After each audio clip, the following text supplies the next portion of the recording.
Hello, everyone. Welcome to Developing Palates. I'm Aaron Lewis coming to you from the Drew Estate Studio. With me today is Jiunn Liu, Seth Geisen from the Villager Cigar Studios, John McTavish. How you guys doing? Doing well. Doing well, man. Comfortable, happy-ish, exhausted. I might fall asleep halfway through the review, but good, doing well. Nice. All right. So today we are talking about the Ozgener Bosphorus B-52.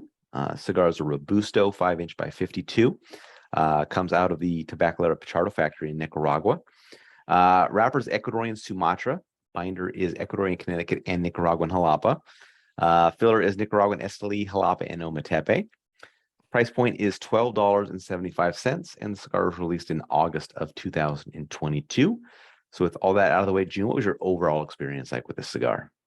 I overall thought it was average, but however, I did like the second third of this cigar. I think it's because I got out of the funk. No, I don't know. I'm not sure why I like the second third, but because you only had one third left. Yeah. Fucked up, man. I actually rated it good. No, there's some cool uniqueness to it. Like I got this like cool, like unique celery seed kind of a thing to it. Just has some nice pepper, like red pepper, some nice cocoa to it. But I will say something about this band. These were bands. I think there was maybe two bands. Two, yeah. It looked really it looks messy. Awesome. I love It's the like colors. it's like gold. The gold washes out kind of everything, and everything just seems like it's like too close together and fuzzy and weird. Yeah. I think There's we're like gonna an have a good orange- band discussion afterwards. like orange. It was like, can we put it back You liked up? it? Yeah. Oh, so some of you I guys thought- liked I it. thought it was super I dope. thought it looked actually. really good. Oh, It was like yeah, just I'm orange Seth on and this. blue. I thought it was and really messy. I liked it. It was like Yeah, I really smeared. liked it. It looked I really smeared. did. You know what I mean? It's like they made a nice band, and then some kid just like fucking smacked it and just like Well, smeared it I mean, everywhere. listen, in their defense, the cigars aren't going to be made anymore, or they're going to be have to be made somewhere else. So they can do This is one of those. Awkward. Okay.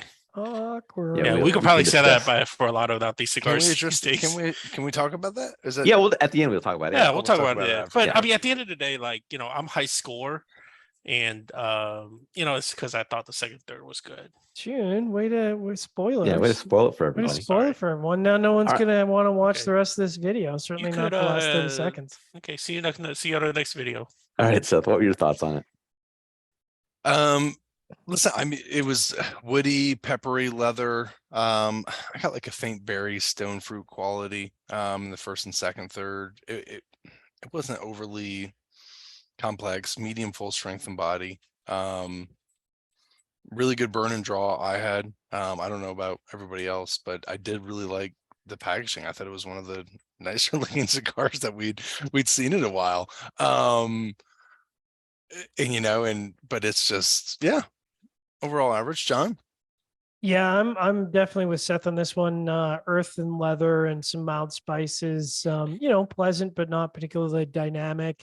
Kind of mild sweet wood and light baking spices through the second third. A little bit of tannic wood to finish off, and then mostly tannic wood and mild earth. So like, again, not unpleasant, but just no part of that is like, oh, those flavors sound so exciting and interesting and engaging. And it's like, no, I mean they're not bad, but it's like someone blended a cigar from 15 years ago and they're like, hey, this is going to be really good. And we're like, well, I don't know about that. Construction was really good. I think I had to do a touch up. Yes, I had to do a touch up. Draw was perfect. I don't know. No one's mentioned this yet, but anyone else find the smoking time on this was stupid fast? And then I kind of went through and checked it, and the cigar was like crazy spongy. Anyone else have that experience? There was I one thought of that these within. I'm trying to remember which one. There I think was it a was cigar this in this one. batch. Maybe it wasn't this batch that I felt it smoked like really, really quick. Yeah, like I think it was this one actually. I didn't comment on it, but when I was smoking through it, Actually, I was there's like, man, I'm two. chiefing this. There's another one that we had which I thought smoked, but I think this one did as well. I just wanted to comment on it because But maybe that's a good thing. So in this scenario, in the burn performance, is it amazing because you didn't like the flavor profile? I mean maybe But You have you to, know, well, yeah, you if, have to take that into consideration, of course. but you know, if you're factoring in it's like robusto size, right? Everyone? Yeah, 5 by 52. Mhm. Yeah. So the smoking time should have been 1 hour 45 minute plus, and it was 1 hour 15. And I was like, oh, dude, that is stupid fast. Anyways, No, you're like, thank all God. of that to say, pretty average. Aaron, what about you? Yeah, for me, the cigar started with heavily toasted oak, black pepper, and light smokiness. Got some light earth that joined in fairly quickly. Second, third saw some charred bitterness join in, and that charred bitterness increased a bit in the final third, and then kind of became light again. But cigar started average, but once that charred bitterness set in, the second, third, and just kind of hung on through the rest of the cigar, it wasn't a good time for me. I was not enjoying the experience. I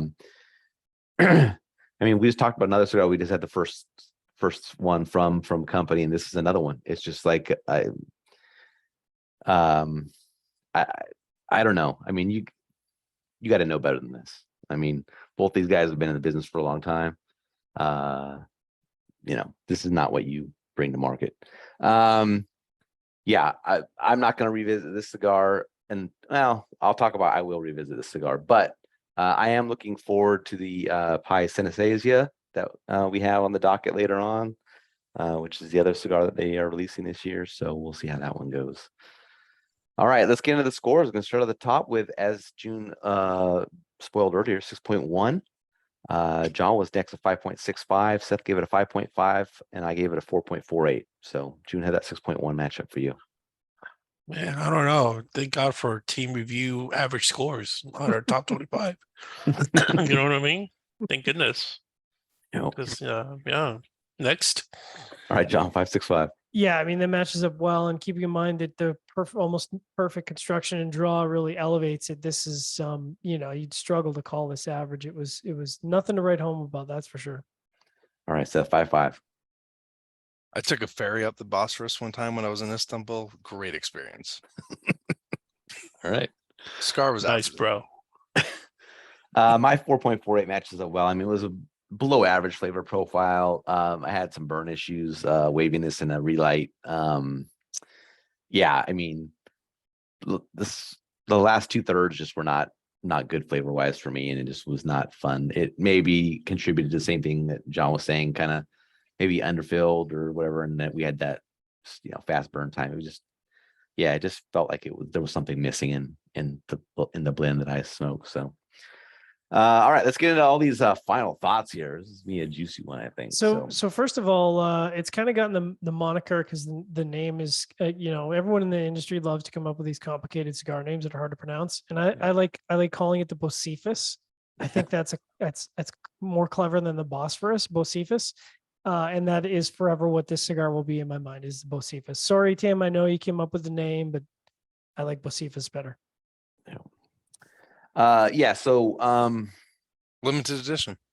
Yeah, kind of a limited edition, I guess. It was like we got to it was an unintended limited edition. Limited edition, exactly what I would call it. Yeah.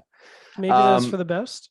Yeah. So I think now this blend is now moving to EPC in the Dominican, so a completely different country. So I'm sure the blend will be a little slightly different. Good for them, because now they can redo it again and maybe come up with something good.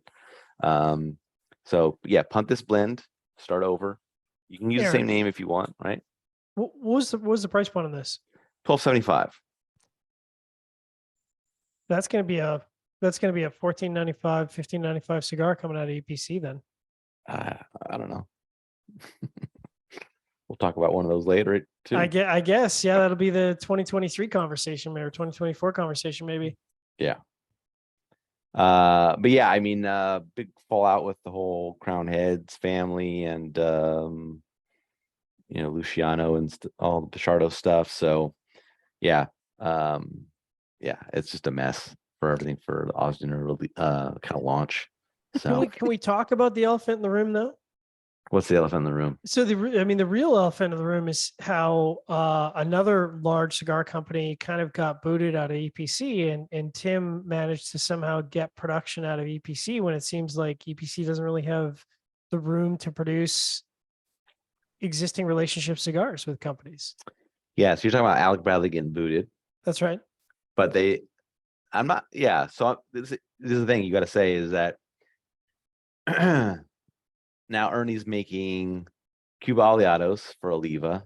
That's right. He's also making. No, the Allegiance is his, but he's making it out of Oliva, right? I think that's how it's working. That's right. Yeah, I think it's like Yeah. yeah. So I don't know how that all works out, but Like I apparently- can't maybe imagine they're Crown Heads is shutting down some of their production at EPC to let Tim get some production. I don't know how it's all working out, I but don't know. I mean, it just seems. I mean, maybe the production scale. We don't know how big it is compared to what Yeah. Alec Bradley was doing. It just seems. It seemed like the way that EPC was going is that, they didn't have the space, and I mean, this is not a negative thing. It's cool that Tim was managed to get production at EPC because that would have been kind of the last landing place I would have expected him to be able to get production out of. yeah. So I mean, moving countries is usually yeah, it's usually not. It's not the way it goes. It's not been. It's like it's one of those things where in the past when we hear a company's moving production to a different country, we go, oh no. Yeah, exactly. All right. Any other thoughts from you guys? Or we're good. All right. Wherever you catch this video, be sure to like and subscribe. Read the full written review on the website, developmentpalates.com. Follow us on all the social media channels, and you can catch all of our review recaps on podcasts. So iTunes, Google Play, and Podbean. Thank you for tuning in. We'll catch you on the next one. Both safest.